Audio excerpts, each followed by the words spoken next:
All right, so I'm inside, but I finally found a chance to see this thing. I don't know, I guess you'd call it a groundhog, but it lives underneath this deck. It's been there for years. The guinea hen.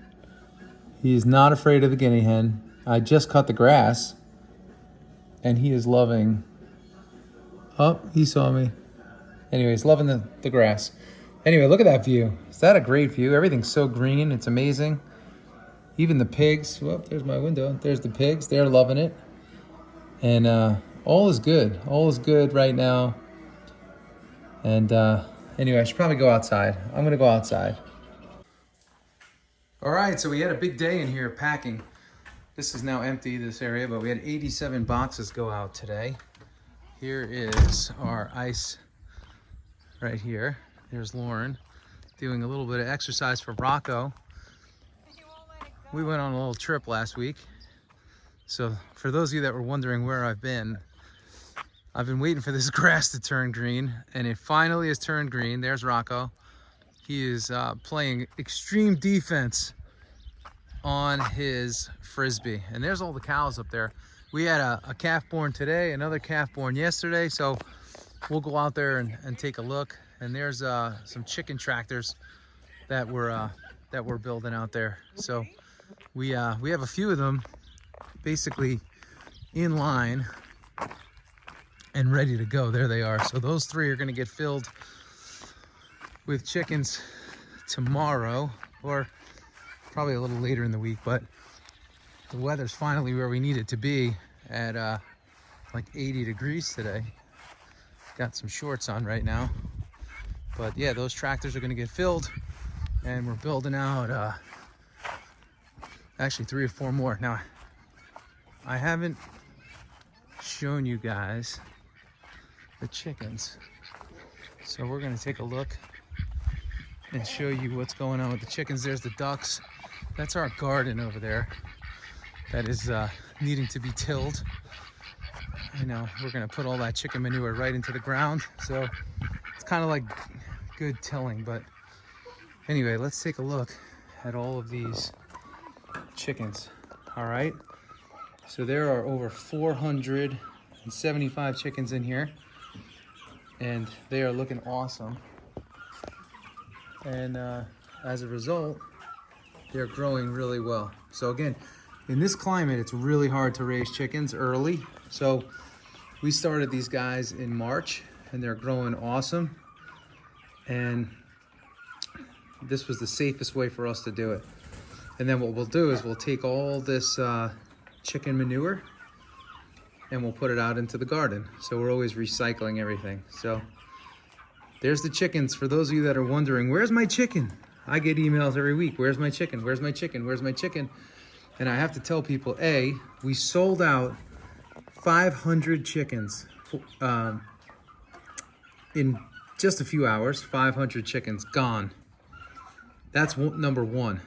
Number two, you know, because we started them when it was cold, it takes time to get these chickens up to speed. So these are not broiler crosses, which everybody's used to, and they grow in 8 weeks, right? These are Freedom Rangers, and Freedom Rangers take 10 to 12 weeks, closer to 12, especially on the first batch. So, and we have another 500 upstairs. So this group's getting ready to go out, and then the next group will come down here for their next phase, and then they're out here, pecking and attacking the ground. So that's how it goes. That's how this cycle goes. We use this for our chicken area, although Lauren is heavily campaigning for me to turn this mildew-infested structure into where she wants to keep her goats. So there's our M tractor, and Freddie unfortunately ran over some nails, so we have to get that front tire fixed ASAP. And you can see here, this is all chicken manure. So, I mean, what would happen here once this is tilled is amazingness. So all that chicken manure would light up this garden like you wouldn't believe. And there's our apple trees that definitely need some love. So there's Lauren going to check the, she's going to check the pool for the ducks. That's her deal. And here's some of our tractors. We just got a good load of chicken feed today, which was very exciting. And the 40-20 was pulling it, and the 40-20 is still going strong. The H is still going strong. And the next thing that we have going is we have to attack this pasture back here. We have Scotty Brisket's, our neighbor, coming up this weekend. Very exciting, from Long Island.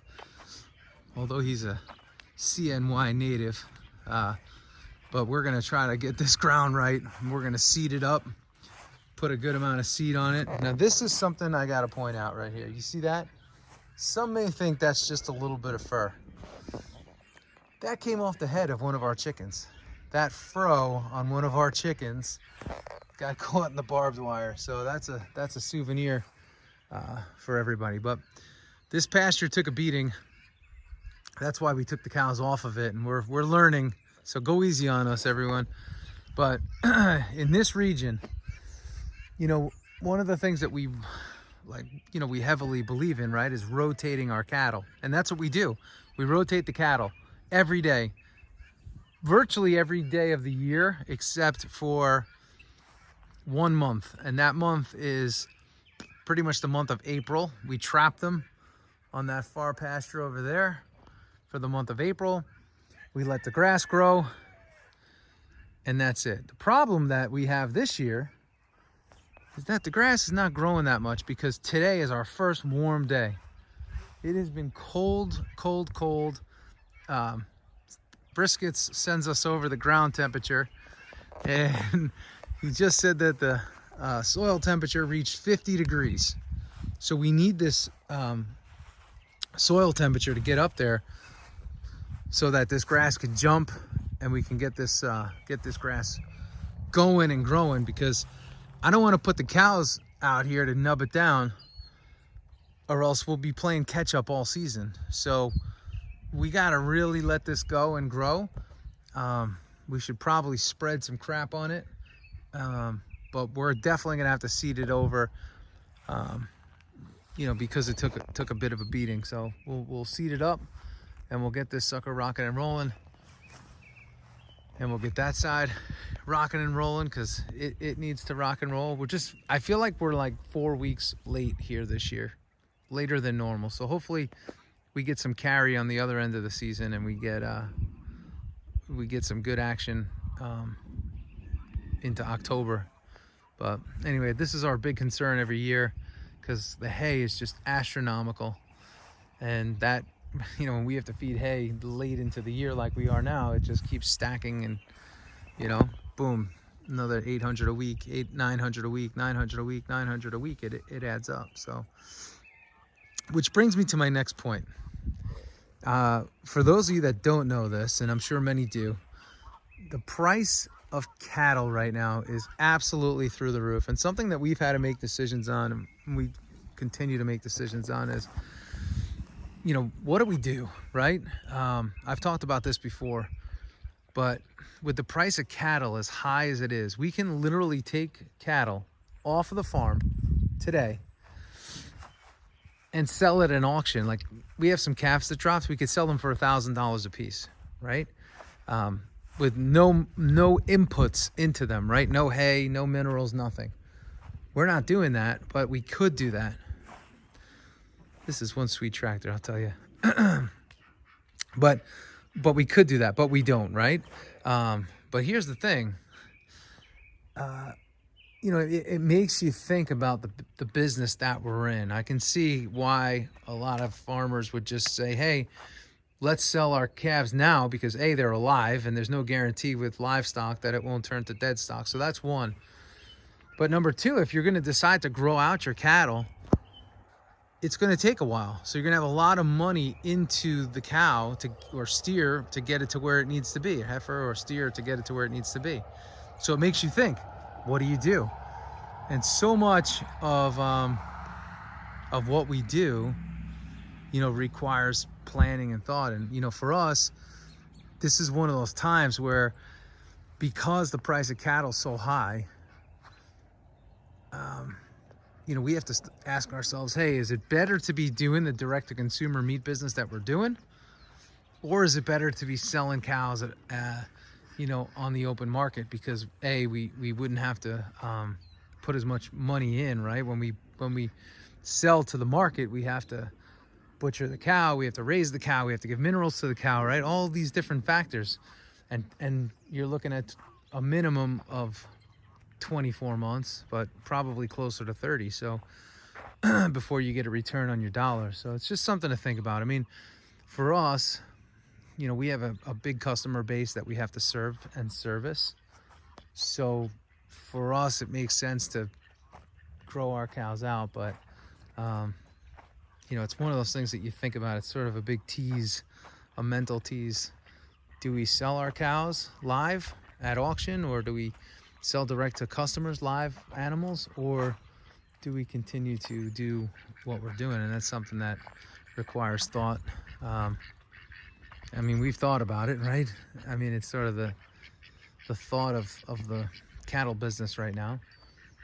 You know, you can sell a cow right away, or you can wait and try to process it and hope the market stays up. So anyway, for us, what that's doing is for us to keep the cows just based on the feeding costs and all that, you know, it's going to really make us think about our pricing and what we're going to do price wise to get things going. So we have to really think about that and make sure that we can cover all of our inputs as the price of inputs rise, and make those decisions. So anyway, we just have to constantly be making decisions that keep the farm alive and well, and that are fiscally responsible decisions, because I always say this doesn't get any cheaper, right?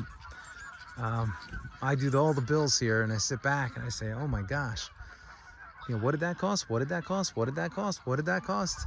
And at the end of the day, we just have to make sure that everything's on the up and up, and that the big word of sustainability is often used today, but you have to make sure that your operation is sustainable. So I tell you what, I still see people out there just giving it away, right? They're giving their cattle away, even like in terms of processing for $4 a pound. And I don't know how people could do that. I know, you know, just, you know, what it costs for us to butcher the cow, right? It starts to add up. So I don't know how people could give it away like that. You know, what I find a lot of farmers do is they don't charge for their time. The time is free, and they really don't know their numbers. They don't know what it costs for those bags of mineral, or those lick tubs that they buy, or how many bales for the season they actually purchased, or what that diesel tank costs, and what the you know, what it costs to run that tractor, etc. So anyway, all these things require thought, and that's why so many small farms are actually struggling today, because I gotta pick up some stuff here, some junk. I ran this over with a rototiller last year, so I gotta pick up this wire. But anyway, if you don't know your numbers, unfortunately, you end up knowing your numbers, and it's not usually good on the other side of that. So it makes it tough. So if we want to keep these small farms going, everybody, whether you're a small farmer, you got to know your numbers. Everything matters, right? There's no free lunch. And if you're a customer, you know, you have to realize what it costs to do this. It's very expensive, but there's a lot of passion and drive behind it. So support your local farmers, support your small farmers, and let's keep these small farms going and growing here in this great country that we are so quickly just giving away, because we don't realize the consequences of that. So you give your country away, you give your farms away, you gave your freedom away. So don't do that. Be smart and realize that all decisions matter. So that's what I got for you today. It's good to be back with everybody. I'll try to get some more episodes going, and we're happy the farm is turning green. that's a good time of year for us here. So have a great day, have a great night, have a great life. We'll see you soon. Give us a like, give us a thumbs up, give us a share, put your comments down below. Love to hear from everybody. Love to hear what you have going on, any thoughts, ideas. And also, I've been saying this, if you want to buy meat, we are freedomfarms.com. We'll send it right to your door. And we also are going to have a great workshop, great workshop in July. We're selling a bunch of tickets already to 𝐒𝐿_SALATON. I'll put a link down below. Come see Joel at Freedom Farms. It's going to be a real private event. It's going to be an intimate event. You're going to be able to ask questions. You're going to learn. We're going to talk about farming, but we're going to talk about the business of farming too. So 𝐒𝐿_SALATON, July, New York, Freedom Farms. Come see us. Come walk the land. And it's going to be an amazing day. You're not going to get this close to Joel anywhere else. So this is the time. If you want to meet 𝐒𝐿_SALATON, come upstate New York. I promise you, it's not like the rest of the state that everybody associates. You know, it's country up here. So it's not New York City. But if you are in the city, if you are on Long Island, if you are in Westchester, New Jersey, Pennsylvania, Rhode Island, wherever you are, right? Massachusetts, Vermont. If you want to fly in, you know, you can come to Syracuse. We'd love to have you. And we'd love to have you at the farm with Joel. So July, limited tickets available. So go on the website, wearefreedomfarms.com, click special events, and we want to see you here. We want to meet you. All right, we'll see you. Have a great night. See ya.